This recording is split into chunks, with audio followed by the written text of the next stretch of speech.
Hello, watch enthusiasts. Today we're going to go through some of the interesting vintage pieces that are in auction right now at the Bonhams Knightsbridge London as part of their weekly watches auction series.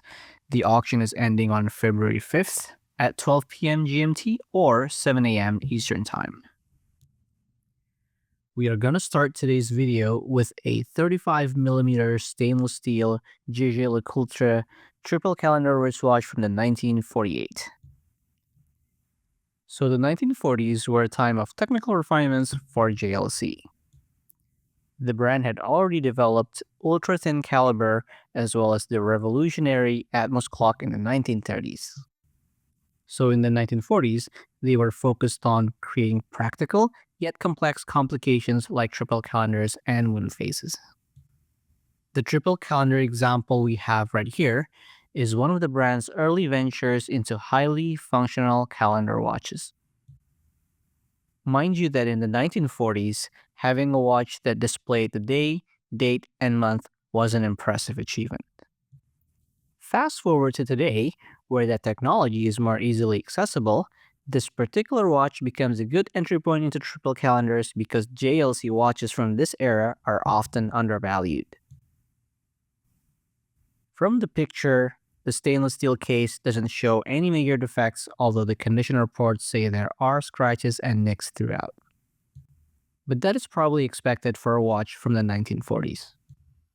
Actually, I think the case condition seems to be pretty good for an 80-plus-year-old watch. Although the condition report states that the case has been repolished, in my opinion, it looks like a very good polishing job. And so you can see that the teardrop lugs seem to retain its shape. One thing to also note from the condition report is that there is a dent to the case at 11 o'clock such that the case doesn't fully snap.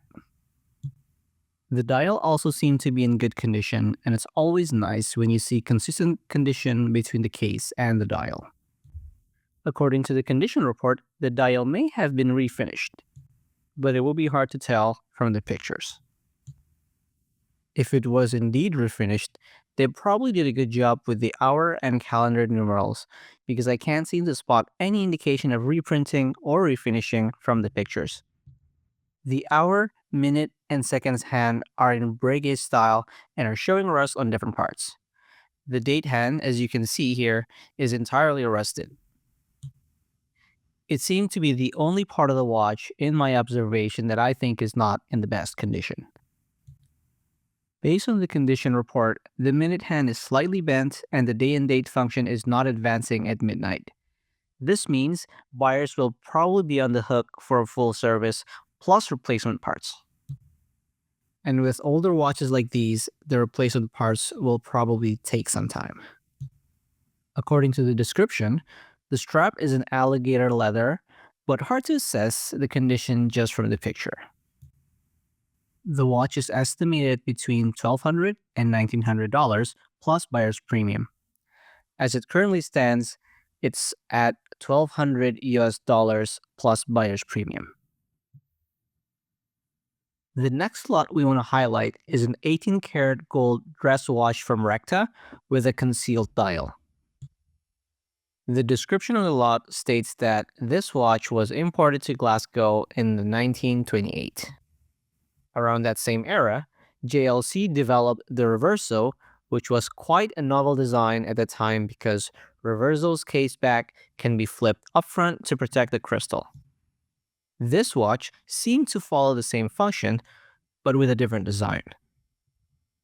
Basically, there is an outer case that serves as a cover for the crystal.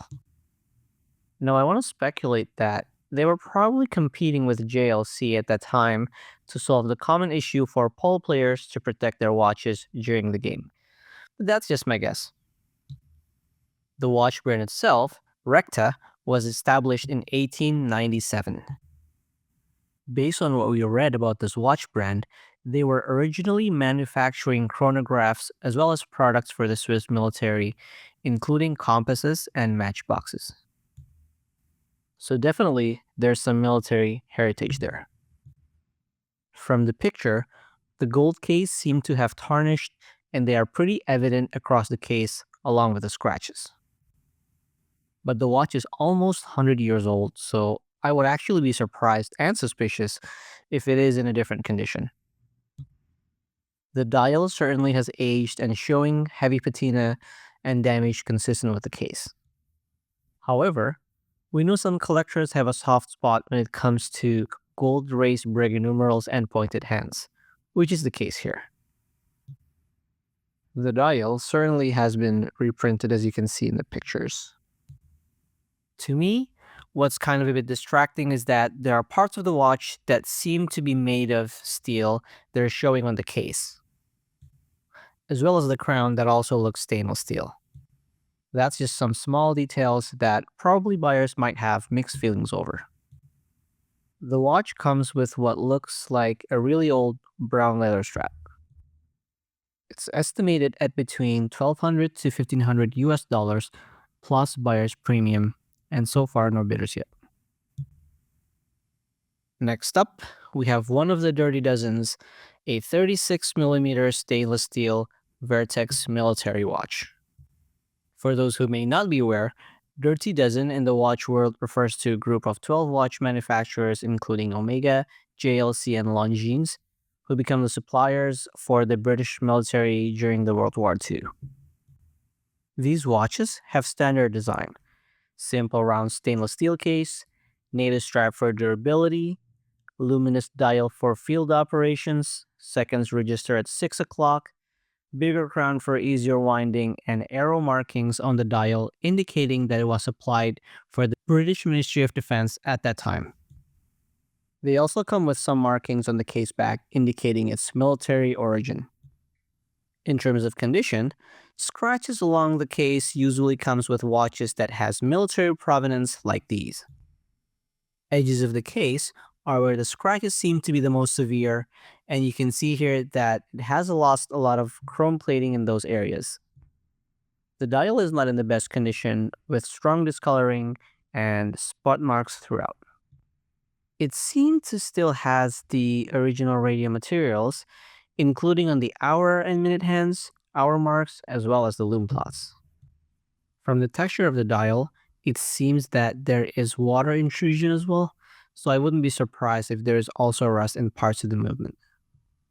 As you can see, there are also visible deep cracks on the crystal and of course scratches throughout.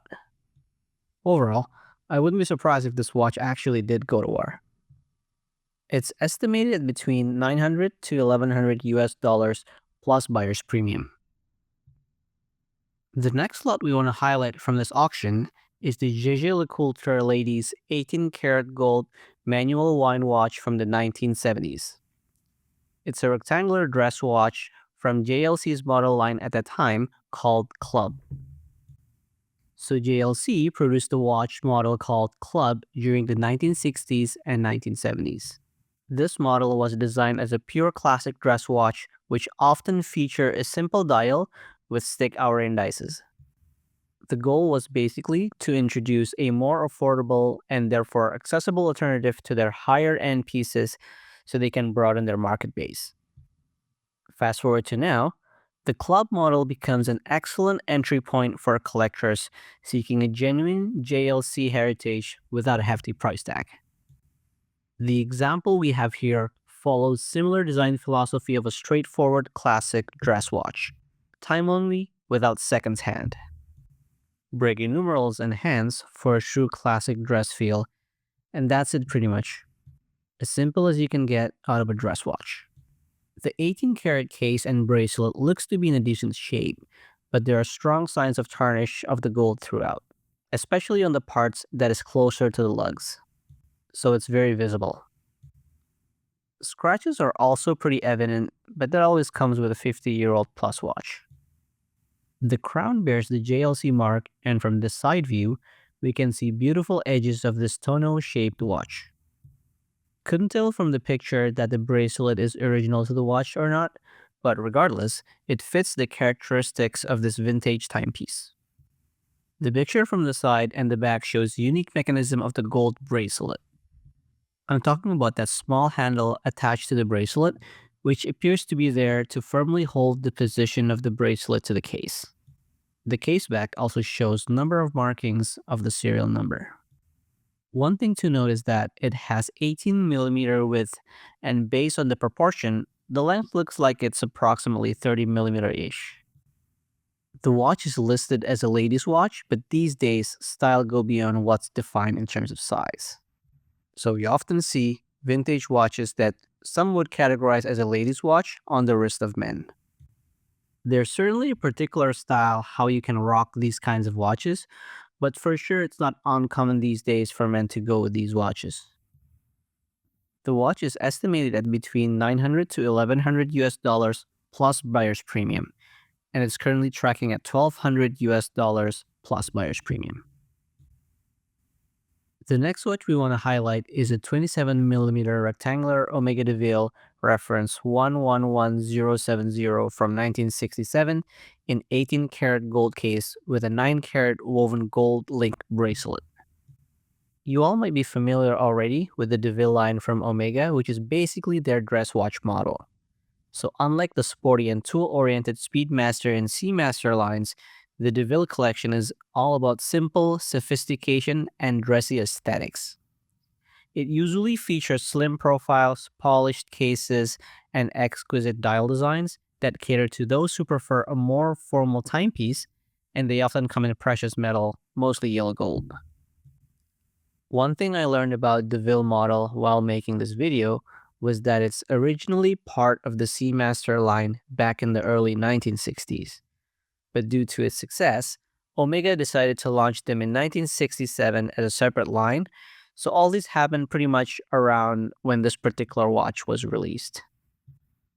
The dial looks pretty clean, which could indicate that it might have been restored at one point.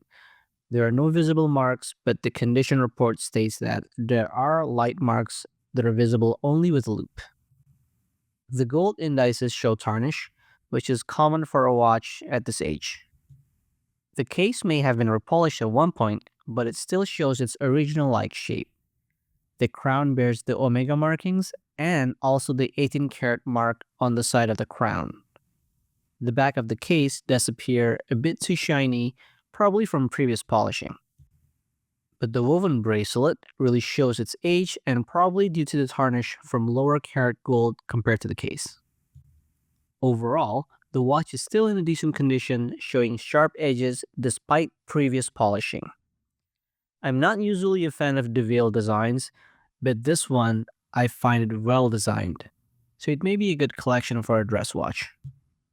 The watch is estimated at between $900 to $1,100 excluding buyer's premium, and is currently bidding at $1,500. For the last lot we want to highlight, we have a very unique pendant watch from the 1930s by LeCoultre. Pendant watches are common to the late 19th and early 20th century era and are designed to be worn on a chain around the neck. During its times, these pendant watches were popular with women due to its small and decorative nature. This particular watch has sort of concentric stainless steel panels that makes it feel a lot more modern than designs from the 1930s, which makes it unique. LeCoultre as a brand is part and parcel the same as Jaeger-LeCoultre or JLC. Originally, the brand was known as just LeCoultre, who was a Swiss watchmaker before partnering with Edmond Jaeger in 1937, and so the names also merged together. What's unique is that in the US, even after the partnership, watches from the brand were still sold as LeCoultre for some time. So how the name appeared on the dial can give you some indication of when the watch was produced or when it was sold, so keep an eye on that. The simple and time-only watch, I want to say, have very strong JLC characteristics, especially the broad hands and the blue color that is a distinctive feature of a lot of JLC watches. If you have seen one in person, the blue color on the hands is just very distinctive in a classy way. One interesting feature that I want to highlight is the winding crown at the 6 o'clock, which is unique compared to most pocket watches from that era, which usually has a winding crown at 12 o'clock. If you think that the winding crown is unique enough, The chain insert is also at 6 o'clock, which means that the watch will be worn upside down when you wear it with a chain. How about that? In terms of its condition, the dial appeared to have spots and small marks throughout. And based on the condition report, the glass has light surface scratches. The case does appear to have scratches throughout, including on the circular steel panel, but it's still looking good for a watch this old.